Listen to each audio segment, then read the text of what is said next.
Nous sommes présents aujourd'hui dans la cour de l'école du Pinet pour finalement quelque part boucler la boucle du travail qui a été entrepris l'année dernière en 2023 pour la relance du jardin des canaux, puisque c'est les enfants de l'école qui ont semé, puis récolté, et mis à sécher et à rouir le chanvre et qui aujourd'hui utilisent le chanvre qu'ils ont eux-mêmes planté l'année dernière pour faire différents ateliers, voir les différentes applications possibles du chanvre. L'idée, c'était de vous faire un petit moment de démonstration maintenant jusqu'à 6 heures. Aurore, qui est la chanvrière installée au Jardin des Canaux et à la vignette, elle va nous expliquer tout ça. Et à 6 heures, on descend en bas, on fait une petite conférence rapide sur l'histoire du chanvre et elle vous présentera les produits du chanvre actuel. L'idée, c'était aujourd'hui, ce soir, que moi je parle très rapidement de l'histoire du chanvre, qui est une histoire assez méconnue, en particulier dans le Briançonnais. Et Aurore va compléter avec tout ce qu'elle sait, puisque elle, c'est son métier, alors que moi, c'est pas du tout mon métier. Donc là, je vais juste poser des jalons pour vous expliquer très rapidement le chanvre à travers l'histoire, dans un premier moment, et dans un deuxième moment, tout ce qu'on sait dans le chanvre en Briançonnais. Et pour rien dévoiler, on ne sait pas grand-chose. Enfin, ce que moi j'estime être pas grand-chose, c'est-à-dire qu'il n'y a personne qui s'est, pour l'instant, consacré à étudier pleinement ce sujet-là, j'allais dire de manière rigoureuse et complète. Il y a la Société géologique et minière qui a fait un super travail avec Jean-Yves Montal et Raymond Lestournel sur ce sujet-là, mais il n'y a rien de synthétique, de précis, avec une recherche fouillée dans les archives. Donc, on commence par les aspects chronologiques. C'est donc une plante, sûrement la première plante domestiquée par l'homme, entre 11 500 et 10 200, en Asie, au Japon, en Eurasie, on va appeler ça comme ça. Elle est domestiquée pour 3 raisons. C'est fibre solide. On a pu le tester là, moi je ne connaissais pas. Je ne sais pas si vous avez tiré sur la fibre de chanvre, elle ne risque pas de s'arracher. Ses graines oléogenèses nourrissantes pour la nourriture, tout simplement. Ses propriétés médicinales et aussi ses propriétés sûrement psychotropes. Malheureusement, là aussi, on ne sait pas grand-chose. Il n'y a personne qui a fait une vaste synthèse à l'histoire de l'histoire depuis tout ça sur le chanvre. Donc, on a quelques éléments épars. Le papyrus d'Hébert, c'est le premier code médicinal chez les Égyptiens qui en parle pour les douleurs menstruelles. On est à moins 3000. Vous avez un idéogramme chinois qui représente un peigne. Donc là, c'est le signe Ma chez les Chinois. Moi, je ne suis pas un spécialiste. Et que donc, cet idéogramme-là, ajouté avec l'idéogramme de l'ivresse, ça fait penser à l'anesthésie. On est toujours sur de la médecine. Donc là, vous voyez vraiment le peigne, les traces du peigne pour le chanvre. Le chanvre est associé à l'ivresse. On met les 2 idéogrammes et on a l'anesthésie. Donc on a toujours cet emploi de la médecine. Avec un Dioscuriodis, le médecin grec, pareil, lui aussi, il dit que ça se mange, mais il dit aussi que ça a des propriétés médicinales importantes. Une des premières propriétés psychotropes, c'est qu'on a découvert ça en Russie vers moins 400. Ce sont les premières traces qu'on a d'utilisation à usage de drogue, on va dire ça comme ça. On n'est pas loin de la Sibérie et on retrouve des choses avec des tentes, vraisemblablement des inhalations de choses diverses et variées, qui font que tout de suite cette plante a cette ambivalence en fait entre une plante textile, une plante utile, une plante nourricière et une plante qui a beaucoup de représentations autour de la drogue. C'est ça qui va être à la fois son bonheur et son malheur. Donc on le voit avec les Romains en particulier. La Gaule devait sûrement les Gaulois devaient déjà utiliser le chanvre. Mais c'est avec la trace des Romains, hein, comme toujours, c'est les gens qui écrivent l'histoire qui nous permettent de la connaître. Les Gaulois n'avaient pas d'écriture, ou si peu, les Romains oui. Et donc là on voit des libations et des choses comme ça sur une mosaïque de la Campanie au IIe siècle avant Jésus-Christ, qui montre cet usage un petit peu festif et médicinal qu'on peut avoir. Et en Isère, dans un petit village, on a déjà un ail, donc c'est pas le terme, c'est une cuve à rouir.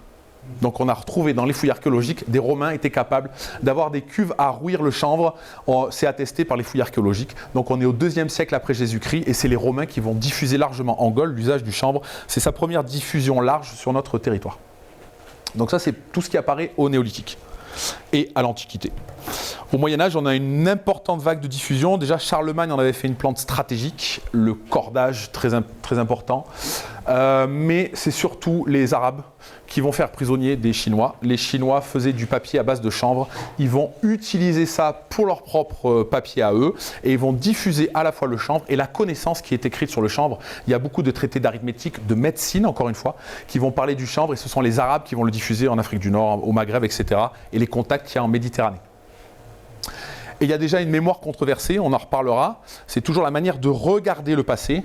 On a au XIe siècle la secte des Ismaéliens qui fait venir sûrement le terme assassin de mangeur de hashish, hachachine, qui serait la même racine.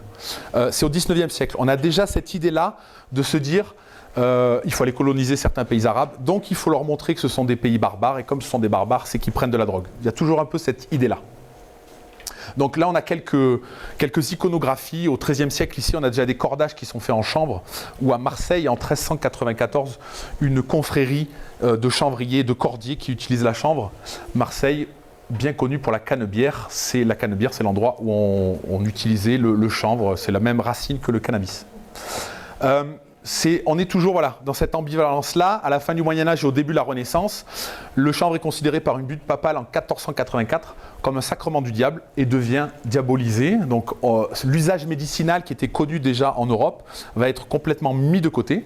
Mais la même année, en 1484 toujours, on a un mouvement de connaissance et on commence à s'intéresser à cette plante. C'est ça l'ambivalence, c'est-à-dire qu'elle est diabolisée par une partie de la société, comme certains vont vouloir s'y intéresser pour toutes ses propriétés multiples. Aurore, elle en parlera mieux que moi. Il y a vraiment tout un tas de propriétés géniales autour de cette plante. Au temps moderne, c'est vraiment un intérêt stratégique lié à la conquête des mers, du Nouveau Monde, de cette première mondialisation. Les puissances européennes se disputent la suprématie navale. Et donc, dans les échanges, il faut des bateaux, d'énormes bateaux. Pour un bateau de ce type-là, il faut entre 60 et 80 tonnes de chanvre pour faire les voiles, 6 à 8 tonnes de chanvre pour faire les cordes. Donc, on est dans des productions faramineuses, puisqu'il va falloir traverser l'Atlantique, le Pacifique, etc. Et il va falloir commencer à développer les cordes de manière militaire. Colbert, en 1668, développe la corderie de Rochefort. Puis ici, vous avez le plan de la corderie de Toulon. Et ici, la localisation très très proche du vieux port à Marseille de la corderie de Marseille, qui est un port essentiel de la production chanvre en France et dans la Méditerranée.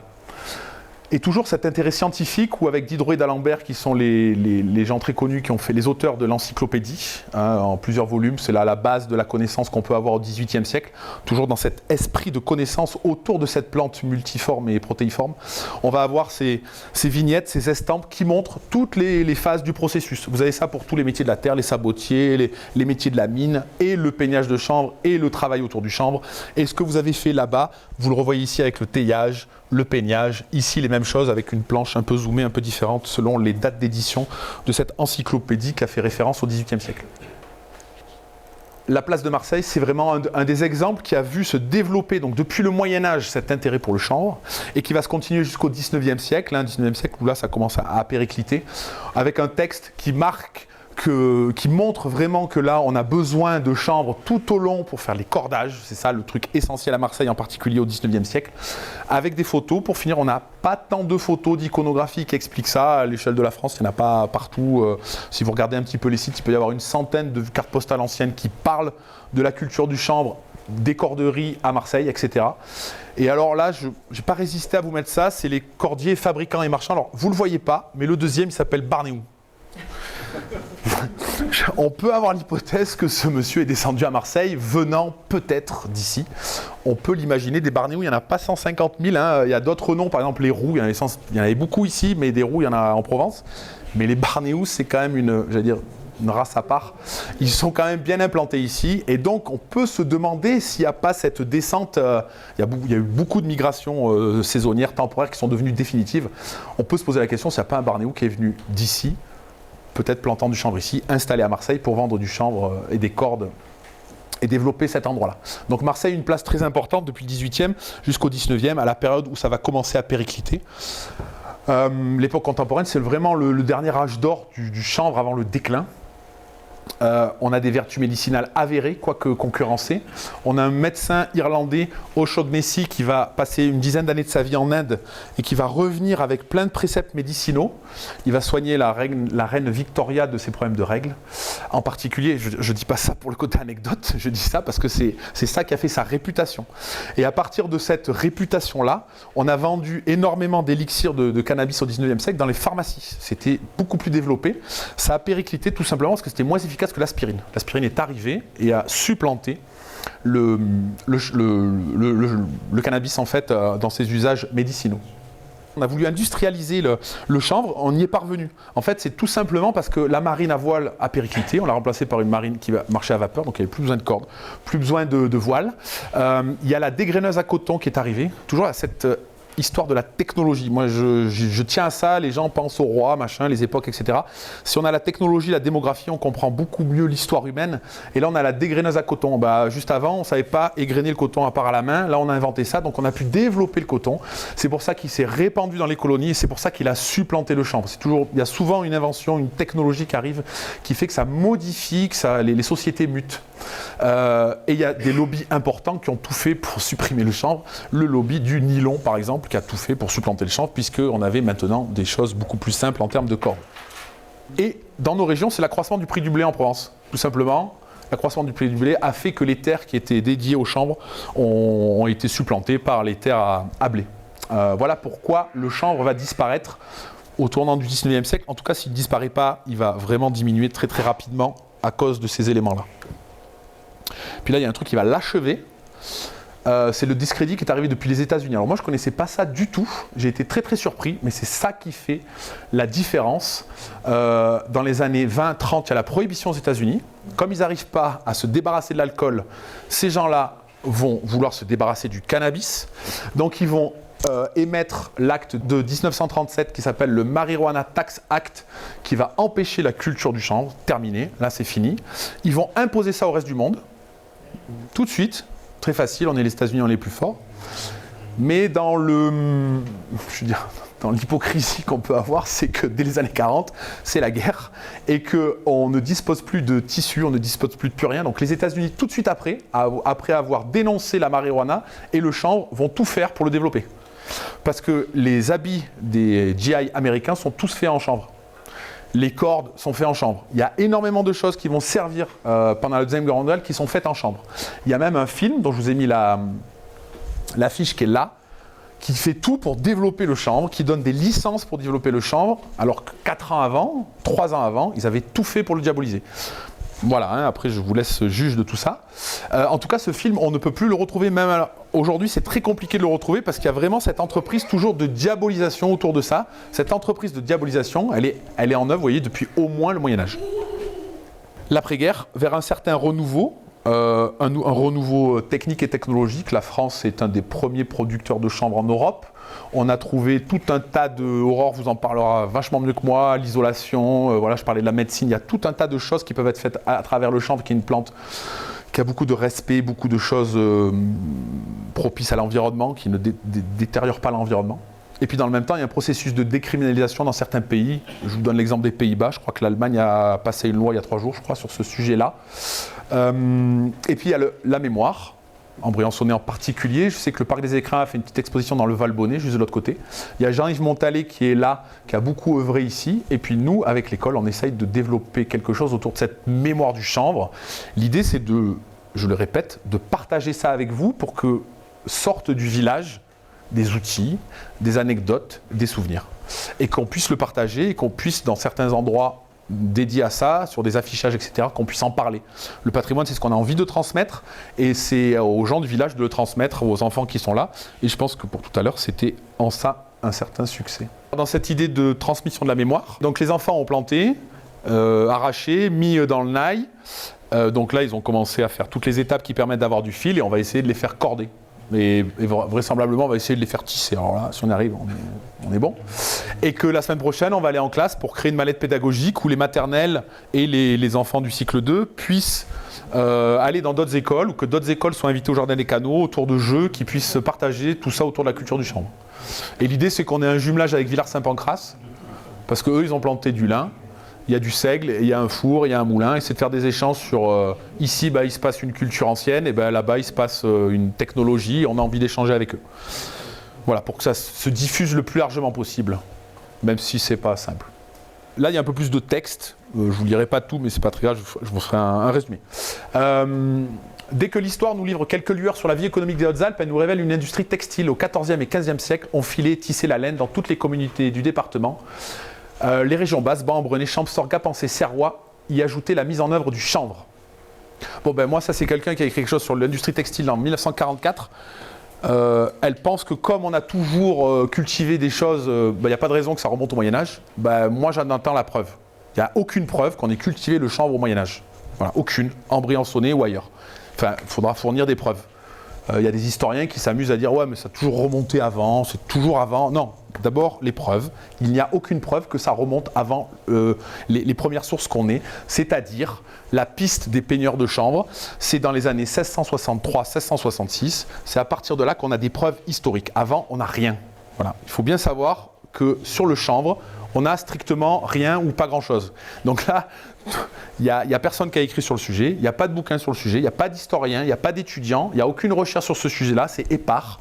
Et là, ce que je vous donne, c'est des bribes pour qu'il y ait éventuellement un jour quelqu'un qui, à la faculté d'histoire de Grenoble d'ailleurs, ait envie de faire quelque chose là-dessus. Pour l'instant, on n'a rien, si ce n'est des gens qui ont écrit des articles sur des sujets plus ou moins liés directement. Donc les peigneurs de chanvre, on a quelqu'un qui va voir son notaire dans le Queyras et qui dit pour conduire 60 brebis en Piémont et pour les faire hiverner de la Saint-Michel jusqu'à la Saint-André, pendant lesquels ce monsieur partait aller peigner le chanvre. Voilà, c'est la première mention historique qu'on a en 1663, 1664, 1665, 1666 d'un travail autour du chanvre. Donc on a des peigneurs de chanvre, mais on ne sait pas ce qu'on a comme culture. On n'a pas de traces dans les cadastres, dans les terriers, on n'a rien d'autre. On n'a que cette trace-là des peigneurs de chanvre. C'est la piste qu'on va suivre. Cette piste a été suivie par Alain Belmont, petite parenthèse, professeur de fac de l'université, qui viendra le 7, ici même, 7 juin, vous faire une conférence sur l'artisanat. Lui, il a eu une commande, c'était de se dire, est-ce que la frontière va modifier les pratiques dans le Briançonnais, la frontière de 1713. Le traité d'Utrecht fait que la frontière, elle était vachement plus loin, elle passe à Montgenèvre. Est-ce que ça va changer la vie du Briançonnais? Et lui, il a pris l'exemple des peigneurs de chanvre. À Gap, il y a des listes entières de gens qui peignaient le chanvre. On estime que le peignage de chanvre, dans la première moitié du XVIIIe siècle, il y en a qui l'estimaient à 2000 personnes qui partaient tous les hivers peigner le chanvre, en particulier en Piémont, où il y avait une forte demande. Il y en a même qui disent 4000 personnes, 4000 chefs de famille. C'est la folie, c'est-à-dire qu'il n'y avait plus personne. 4000 personnes, ça veut dire que tous les gens âgés de 20 à 70 ans sont partis peigner le chanvre. Donc, on se dit, lui, l'hypothèse qu'il a, c'est de se dire, est-ce que la frontière qui est mise au Montgenèvre va modifier cette pratique de tous ces gens qui partaient en Piémont? Non, ils continuent à aller peigner le chanvre et vous voyez leur axe de diffusion, la Lorraine, la Champagne, la Bourgogne, etc. Tout ça pour payer des impôts qui sont beaucoup plus forts sous la royauté au XVIIIe siècle. C'est là qu'il fallait monétariser l'économie et que donc ils allaient chercher cette monnaie ailleurs, cet argent ailleurs, pour pouvoir le ramener ici, pour pouvoir payer des impôts. C'est assez tout bête, des bouches à nourrir en moins évidemment, ce sont les raisons de la migration. Et la question qu'on se pose, c'est pourquoi, à un moment donné, ça change? Pourquoi les peigneurs de chanvre disparaissent? Mais ce n'est pas lié à la frontière, c'est que tout simplement, la fortification qui arrive ici, ça rapporte beaucoup plus de faire du roulage, de l'entrepreneuriat, ou de devenir prof avec les plumes dans les chapeaux. Ça rapporte 4 fois plus que le peignage de chanvre. Donc tout de suite, en moins de 20 ans, on passe de 4000 peigneurs de chanvre à plus personne. Ils sont tous passés à autre chose. Ce qui montre une énorme adaptation des sociétés alpines, de la société briançonnaise, qui en moins de 20 ans est passée du peignage de chanvre comme solution à la pluriactivité par la migration, à une solution simplement de on fait maître d'école. Et après, il y aura l'exploitation minière, pareil, dans les mêmes proportions. Donc voilà, ce qu'on sait du chanvre, c'est ça d'abord. C'est un métier, ça a une fonction sociale, mais on n'a pas de traces physiques de ce chanvre dans nos contrées. Ce qui suppose le peignage de chanvre, c'est que sûrement il devait le planter. Enfin, quand même, on peut avoir cette idée-là, c'est une hypothèse, mais que si on est capable de peigner le chanvre, c'est parce qu'à la maison, le reste du temps, on a du chanvre dans son jardin. Mais là, on a un énorme problème, c'est que la statistique étatique ne rend pas compte d'une pratique dite paysanne. Donc, je vous lis ce texte de 1811 qui est hyper important.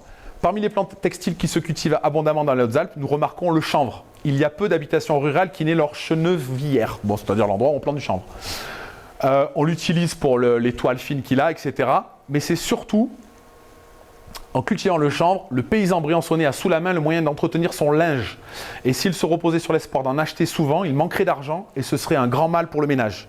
C'est typiquement la définition d'une société paysanne, c'est-à-dire on ne recourt pas à l'argent, tout est fait en autarcie relative, et donc le chanvre permet à cette société paysanne de survivre, d'avoir sur place son textile, on n'a pas besoin de l'échanger avec l'extérieur. On le connaît quand même le chanvre par quelques sources historiques, moi qui me paraissent complètement fausses, dans la mesure où en fait on a les statistiques agricoles qui disent, je suis désolé, là il y a marqué Briançon, là il y a marqué Gap, là il y a marqué Embrun, et on a les surfaces de colza, de lin, de chanvre, et les surfaces de chanvre, c'est 25 hectares.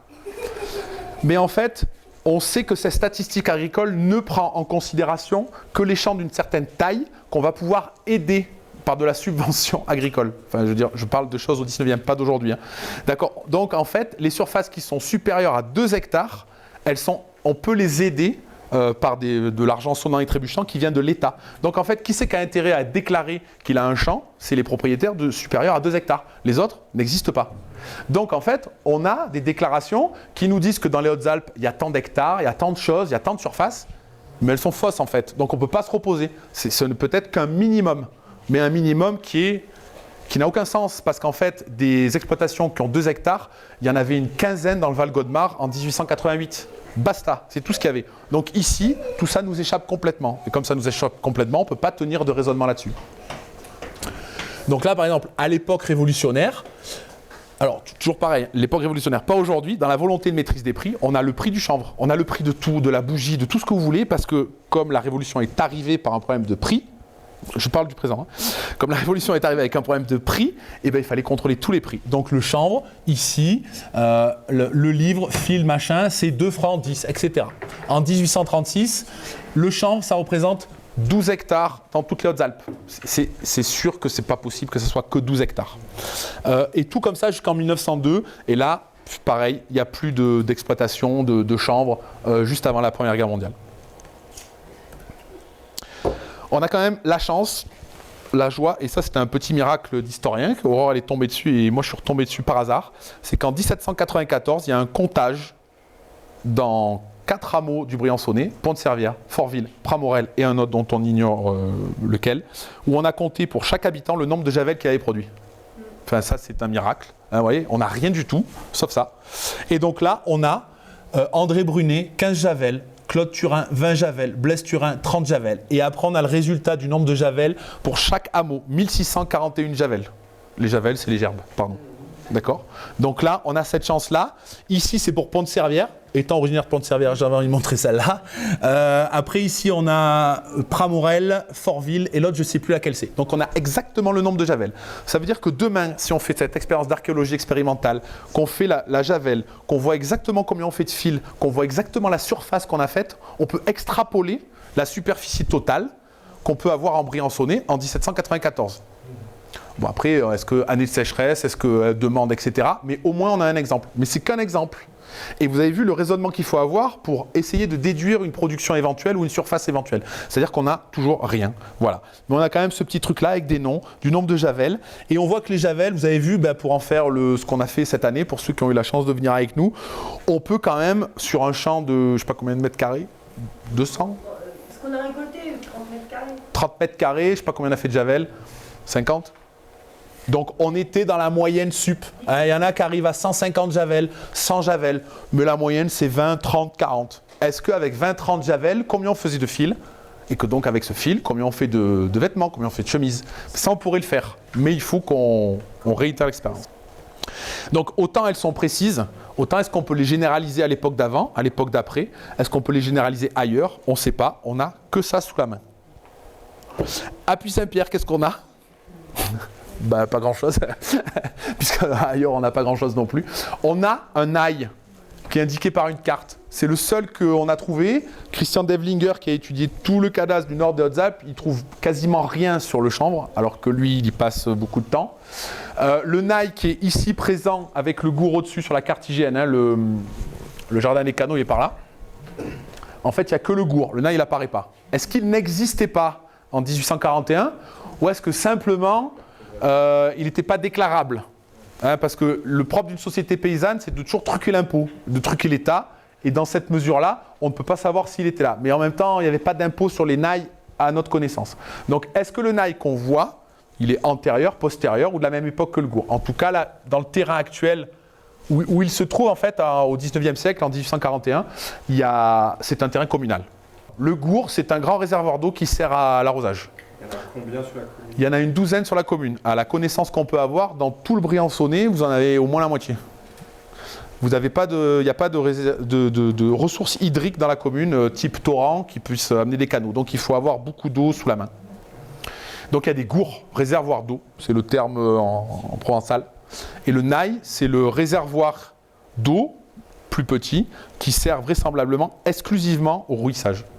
Donc en fait, on a à Puy-Saint-Pierre, on n'a rien à part une trace, disons, archéologique qui est constituée par ce nail.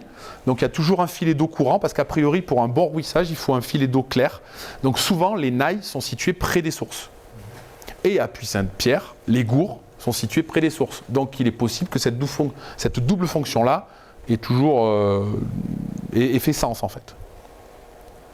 La conclusion, voilà, c'est que c'est une plante aux multiples usages. La cause de son succès, c'est une plante médicinale, nourricière et textile. Il n'y en a pas beaucoup qui font tout ça quand même. Mais malheureusement, sa diabolisation avec les usages psychotropes dès l'origine, quasiment. Une approche par le temps long l'a fait voir sous un jour profondément humain, embarqué dans les enjeux du moment, selon les vicissitudes de l'histoire. C'est une plante de son temps. Hein. Vous avez vu qu'en 1937, on veut faire la prohibition. Ah, c'est très très mal le chanvre. Paf, en 1941, 1942, c'est la guerre.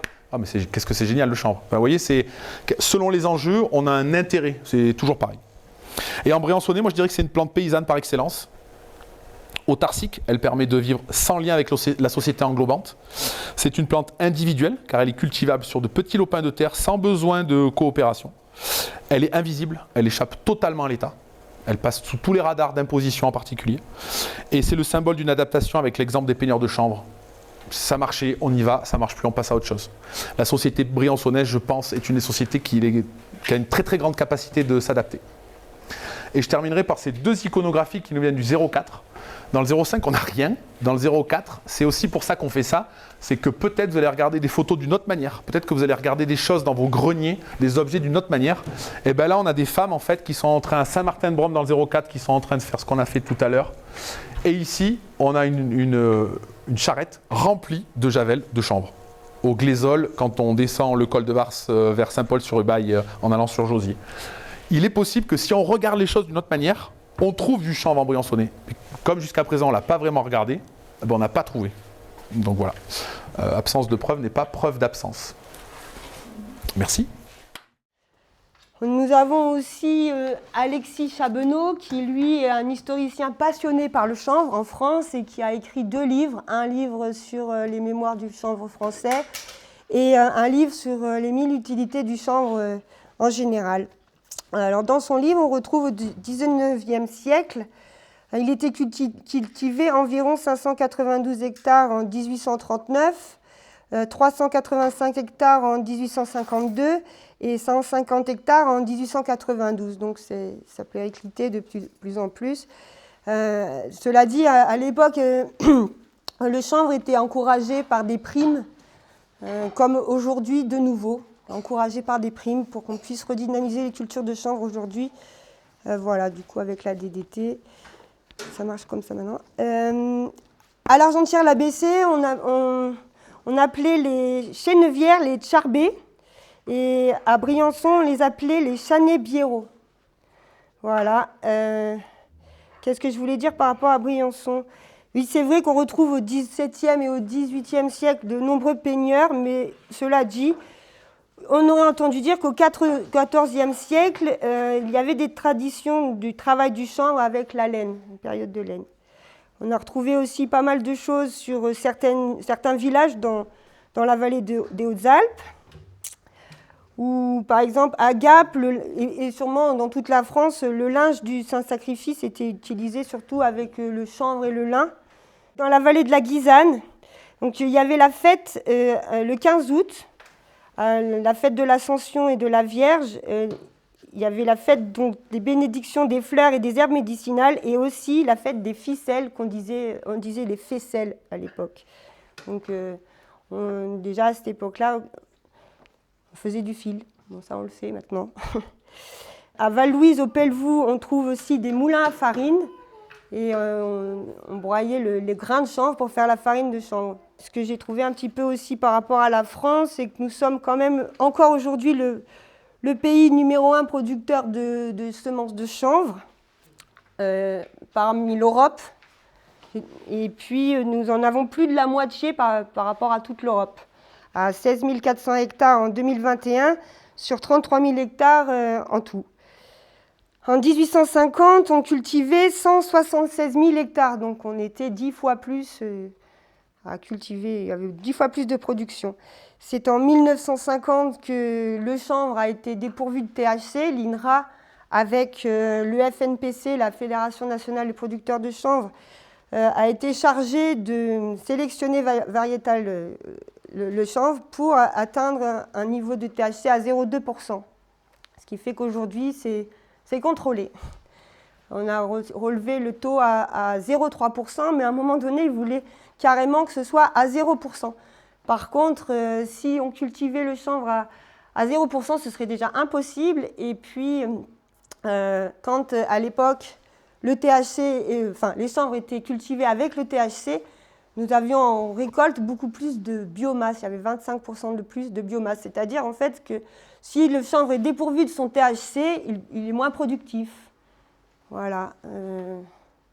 C'est bien dommage. C'est un peu comme si on vous coupait un petit bout de vous pour pouvoir continuer à fonctionner correctement. Que le cannabis a été prohibé en 1961, l'époque des hippies. Voilà. Aujourd'hui, ce que je voulais dire, voilà, c'est que le chanvre est une énergie écologique qui pourrait être retrouvée dans le monde moderne pour ses propriétés qui sont éco-construction, tissu, textile, alimentaire, aujourd'hui bien-être avec ce qu'on a découvert aujourd'hui, l'huile de CBD et l'huile essentielle. Ce que je produis, c'est l'huile essentielle, l'huile végétale avec la graine, et ces deux huiles liées l'une avec l'autre est une puissante huile de massage anti-inflammatoire, antifongique et antibactérienne. Voilà. Et qui a été reconnue en Suisse par un pionnier qui s'appelle Bernard Rappa, qui est le premier à s'être battu pour la légalisation de cette huile essentielle et aujourd'hui huile de CBD. On retrouve quand même le cannabis cannabosem dans les écritures hébraïques, dans l'Exodus 30-23. C'était une huile sainte et les personnes étaient ointes de cette huile pour se soigner. Voilà, c'était mélangé avec l'huile essentielle, avec l'huile d'olive, la cannelle, la myrrhe et le cassia. C'est un peu un procédé, voilà, pour se soigner, excusez-moi, c'est pas évident. Voltaire, à l'âge des Lumières, évoque avec ferveur l'exceptionnelle utilité de ce chanvre providentiel. Si je peux me permettre de lire, « Ô vous qui mettez comme moi du noir sur du blanc et qui bafouillez du papier, souvenez-vous de ces vers que j'ai lus autrefois et qui auraient dû nous corriger.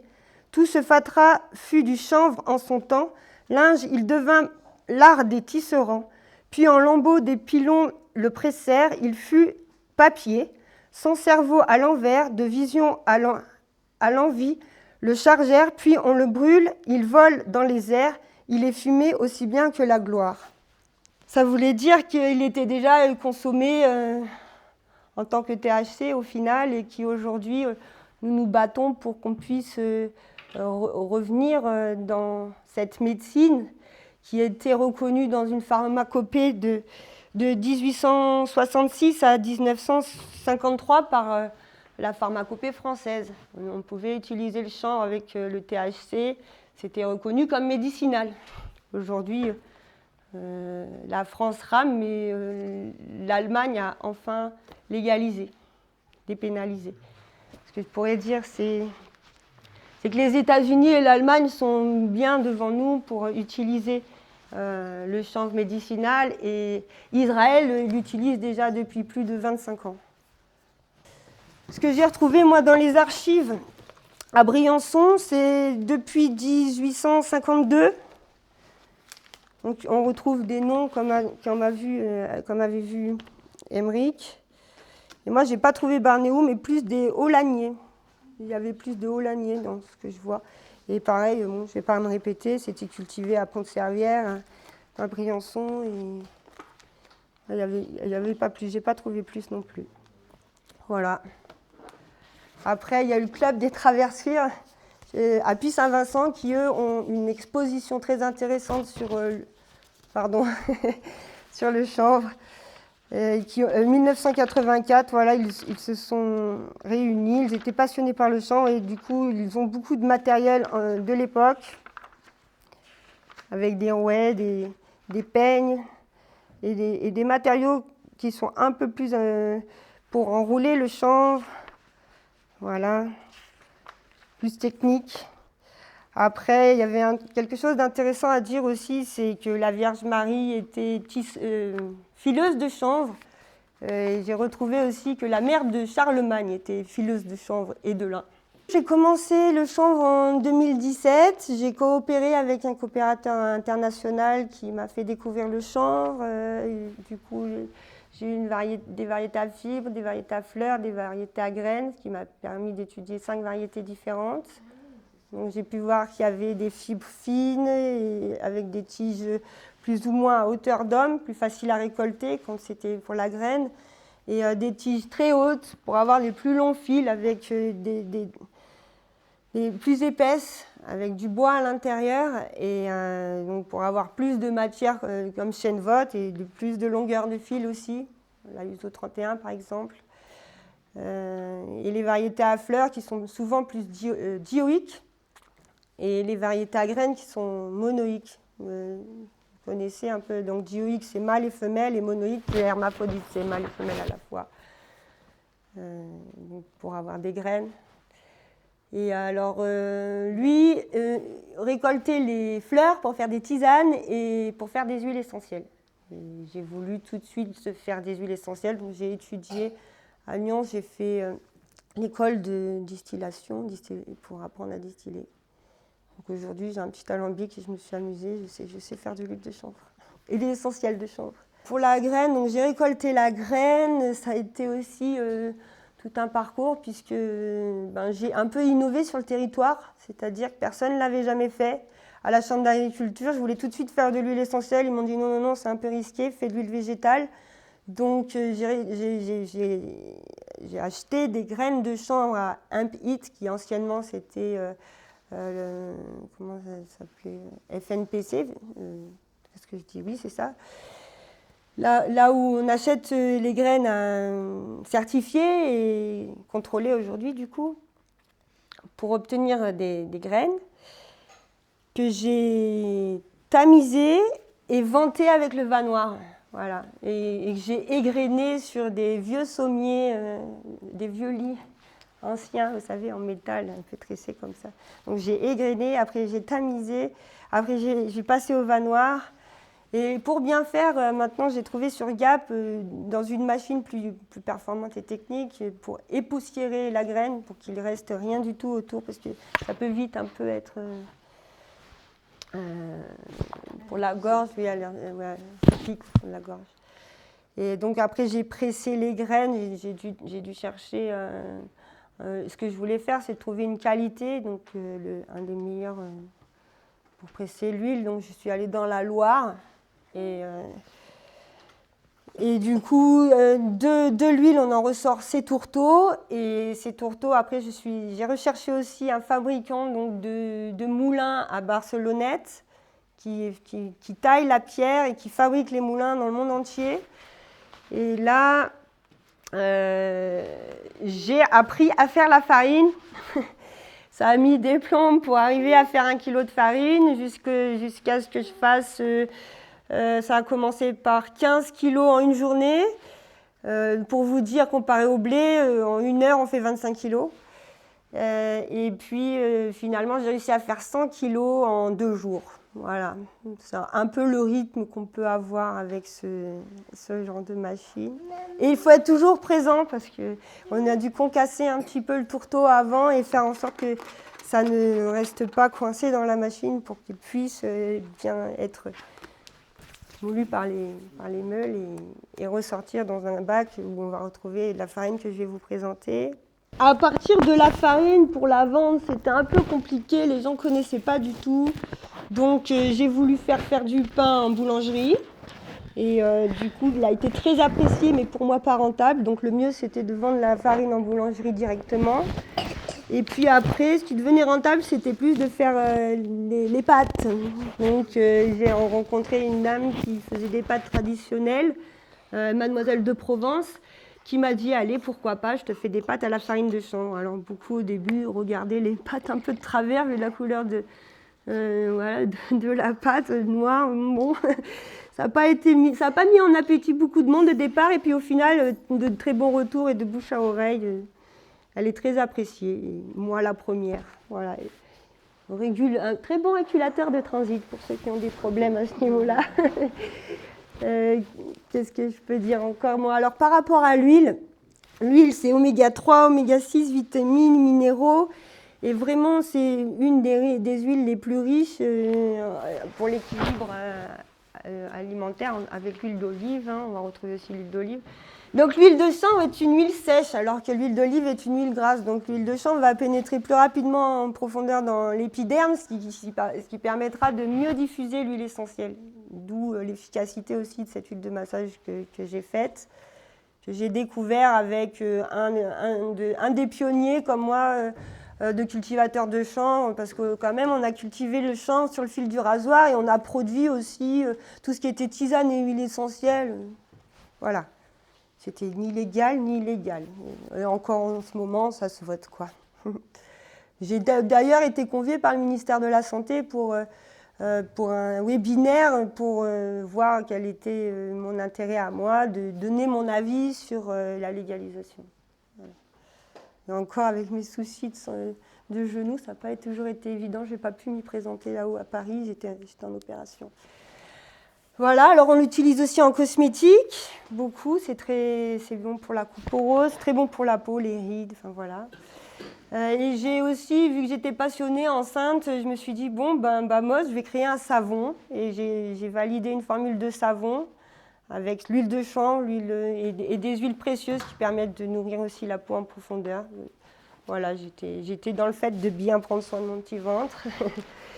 Et puis l'huile, ce que j'ai découvert, c'est que la graine, si en fait au bout de 2 ans, on a mis trop de temps pour presser l'huile parce qu'on n'a pas pu y aller, et au final, on a pressé quand même l'huile et on s'est rendu compte que c'était bon pour le bois. Donc c'est une huile même excellentissime pour le bois. Je l'ai fait découvrir à tous les gens qui travaillent le bois, tourneurs et des métiers d'art. Maintenant, même dans les écoles, on m'achète de l'huile de bois en trouvant cette huile révolutionnaire, quoi. C'est presque une de leurs préférées maintenant. Voilà. Donc il y a un bon marché. Alors, donc, c'est imperméable, imputrescible, ça traite aussi le bois. Et puis, ce qu'il y a de bien aussi, c'est que ça ne le colore pas trop. Voilà. Et c'est imperméabilisant. Qu'est-ce que j'ai pas dit? Je vous présenterai là après. Moi, je me suis permis de faire des tisanes. Alors, je me suis débrouillée pour qu'elles soient légères, pour qu'elles soient un peu adaptées à tout le public. Parce que sinon, la plupart, est-ce que ça peut se fumer? J'ai dit non, on ne peut pas la fumer. Celle-ci, c'est juste pour infuser, parce qu'au moins, comme ça, par rapport à la loi, je n'avais pas de soucis. Et en fait, pour dormir, pour calmer les douleurs, c'est vrai qu'elles sont efficaces et elles ont été très appréciées. Aujourd'hui, j'en envoie encore au travers de la France. Je suis même allée déjà vendre mon huile de bois en Espagne aussi. Je commence à être internationale. Moi, ce qui m'intéressait, c'était d'innover, de découvrir, de créer, de pouvoir palper ce que personne n'avait essayé auparavant ou avait osé le faire. Je ne sais pas, parce que peut-être qu'aussi il fallait oser le faire par rapport aux législations. L'hydrolat aussi pour le stress, l'angoisse, l'anxiété. Il y en a beaucoup qui l'utilisent. Qu'est-ce que j'ai fait encore? Farine, huile, végétale. La bière, c'est vrai. Ah oui, parce que alors, une fois que je suis partie dans la production, je voulais tout est possible. J'ai même fait du chocolat. Je suis allée voir un chocolatier, j'ai dit tu peux me mettre des graines de chanvre là-dedans et c'est super bon. Voilà, boulanger, c'est vrai que dans tous les corps de métier, on pourra retrouver le chanvre au final. Parce qu'on peut maintenant faire du plastique, du bioéthanol. Il y a une carrosserie de voiture. Henry Ford a fait une carrosserie de voiture avec et on conduisait la voiture au bioéthanol de chanvre. Tout est bon dans le chanvre. On appelle la reine des plantes, hein, la reine des plantes. C'est Puy Saint-Pierre qui m'a donné l'envie de continuer mon parcours de découverte. Ce que j'ai apprécié vraiment cette année, c'était, l'année dernière du coup, de pouvoir faire rouir le chanvre au canot. J'ai été toute seule, j'ai eu très peur parce qu'il y a eu un moment où ça sentait pas très bon et j'ai su que c'était un peu une réaction chimique. Un acide. Sur les photos, l'eau devient violette. L'eau devient violette, oui. Alors donc pour rincer, moi je me suis mis masque, lunettes. J'ai dit l'année prochaine, je mets les masques à gage avec les cartouches. Et puis donc après les gants pour pas, vous savez, même c'est pas les gants de cuisine que j'ai achetés, c'est des gants pour éviter qu'il y ait des trous. Et donc j'ai rincé les javels comme ça. C'est vrai que la particularité de Puy Saint-Pierre, c'est que ça m'a donné envie de continuer parce que parfois c'est dur. Ça a été très dur, ça n'a pas toujours été facile. Je me suis donnée à fond corps et âme pendant les 3 premières années. Et même mes enfants, au bout d'un moment, j'ai oublié qu'il fallait passer des vacances et des week-ends avec eux, tellement que j'étais passionnée dedans. Oui. Voilà. Ouais, j'aime beaucoup le chanvre. Je suis très fière que ce soit... je suis très honorée de pouvoir monter ce musée qui me tient à cœur pour pouvoir laisser ce patrimoine ici, afin que je puisse m'échapper un de ces jours avec mes cordages et mes voiles sur l'océan Pacifique. Voilà. C'est un peu mon rêve. J'ai quand même envie de partir en laissant ce musée. Ouais. De faire au maximum de ce que je pourrais pour garder ce patrimoine en sécurité. J'avais aussi quelque chose d'intéressant à dire, c'est par rapport à la racine, que j'utilise en ce moment d'ailleurs. Elle est aussi anti-inflammatoire. Et elle reconstitue l'os un peu plus rapidement. Ça aide à l'os à se refaire. Ouais. Ça active la reconstitution de l'os. Du coup, là, en ce moment, je fais des décoctions. J'ai fait venir une machine d'Allemagne une fois pour la mettre en poudre et donc pour l'ajouter à des cataplasmes directement là où l'os doit se refaire, se produire. Du coup, et là, vous le commercialisez? Non, pas encore. En fait, tout ce dont je vous parle, c'était vraiment la création, l'innovation. Maintenant, j'ai besoin de bras droit et de bras gauche, de jeunes qui... Donc là, je vais former un jeune qui va venir en apprentissage sur mon exploitation et avec la Chambre d'agriculture, monter une formation pour donner l'envie à des nouveaux chanvriers de s'installer et que je leur lègue un peu mon territoire, les faire travailler pour être plus productif du coup. Parce que j'ai voulu m'éparpiller partout, mais il aurait fallu que je me concentre sur un seul produit pour pouvoir un peu prospérer, quoi. C'était pas l'argent qui m'a intéressée, vraiment, c'était la découverte. Aujourd'hui, je sais comment faire l'argent. Et je peux vous dire que chaque filière dans le chanvre peut vraiment épanouir un métier à part entière. Par rapport aux drogues, c'est souvent lié à la guerre. Et aujourd'hui, avec tous les problèmes qu'on a de faire entrer les drogues, cannabis, on entend souvent des arrestations. Ce serait bien à un moment donné de pouvoir cultiver une petite partie pour soi, sans qu'après il y ait tous ces trafics qui finissent par nourrir la mafia. Voilà, ça c'est mon avis sur le THC. Puis en plus, il n'y a jamais personne qui est mort avec le THC, c'est beaucoup plus dangereux l'alcool et tout le reste. À part si on a des problèmes psychologiques, mais après, ça peut être aussi un palliatif de soins. Après, il y a aussi beaucoup de variétés différentes, avec plus ou moins de THC différents. Et c'est vrai que chaque variété va avoir plus d'actions, plus ou moins différentes pour pallier à des maladies plus ou moins différentes aussi. J'ai un livre qui va dire, bon, ben, telle variété, c'est bien pour la maladie d'Alzheimer, pour telle variété, c'est mieux pour les glaucomes, telle variété pour la schizophrénie. Enfin, voilà. Après, c'est des études qui sont plus poussées aux États-Unis et surtout en Israël et en Allemagne. Maintenant, la France, ce serait bien. Moi, j'aimerais bien pouvoir créer un centre d'études aussi, de recherche sur le cannabis médical. C'est dur parce que maintenant, aujourd'hui, on veut me prendre ce qu'on me donne, c'est-à-dire cette ferme qu'à la base, je ne voulais pas. Et puis, j'y ai trouvé un intérêt de cultiver quelque chose qui m'a passionnée. Donc oui, j'ai envie de continuer à développer, mais je ne me sens pas très protégée des fois, encore moins par la police. Ben, je me suis fait agresser devant mon exploitation, on m'a enlevé mes irrigations, quand j'ai fait rouir, j'avais tout installé bien comme il faut, tel jour, telle date, et là j'ai trouvé tout chamboulé, tout sans dessus-dessous dans les arbres. Des fois on a envie de baisser les bras. Décourageant, oui. Bon, après, c'est bien, il y a un petit jeune là qui m'a dit « Oh, moi, je veux faire du chanvre textile ». J'ai dit « Ok, bon, bah, reste 10 ans parmi nous. Je veux bien t'apprendre. » Et puis, je l'ai redescendu de son petit nuage parce que c'est pas demain la veille que nous allons avoir une industrie du textile, mais pourquoi pas ?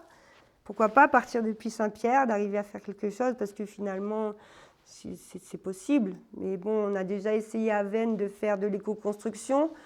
Ils ont duré 3 ans pour faire la laine de chanvre, je vous montrerai, j'en ai un petit bout. Ce qui s'est passé, c'est qu'en allant à l'école agricole, ça a dû tomber du camion au milieu de la route, un bloc de plaques de laine de chanvre. Alors je me suis arrêtée déjà pour ne pas avoir d'accident, j'ai regardé, j'ai fait mais c'est quoi ça ? Je l'ai chargé dans la voiture, j'ai dit je crois qu'on dirait du chanvre. Et de fil en aiguille, c'est vrai que j'ai dit allez pourquoi pas, je vais me lancer à cultiver le chanvre. Et j'y ai tenu, hein, parce qu'au Gabion, ils m'ont proposé de faire une formation pour l'éco-construction. J'étais la seule en tant que producteur de reçus, donc ils ont annulé la formation. J'étais ah non, c'est pas juste, il faut absolument que je trouve des semences. Et par la providence du grand divin, sûrement, j'ai une amie qui m'a présenté un de ses amis qui était trader au World Trade Center, qui produit du chanvre au travers de tout le monde entier. Et qui, lui, a donné carrément des semences à beaucoup d'agriculteurs ici en France qui avaient envie et qui n'avaient pas peur d'essayer, du moins. Parce qu'à Gap, ils ont eu, à l'époque où je faisais mes études, ils ont eu essayé d'expérimenter quelques parcelles et les agriculteurs qui étaient sans intérêt avec cette plante, ils avaient foiré leur culture, quoi. Moi, j'ai vu des cultures où il y avait des trous partout. Non, pour eux, c'était pas idée, c'était pas rentable, alors qu'au final, c'est un trésor. C'est un trésor pour l'avenir, c'est sûr.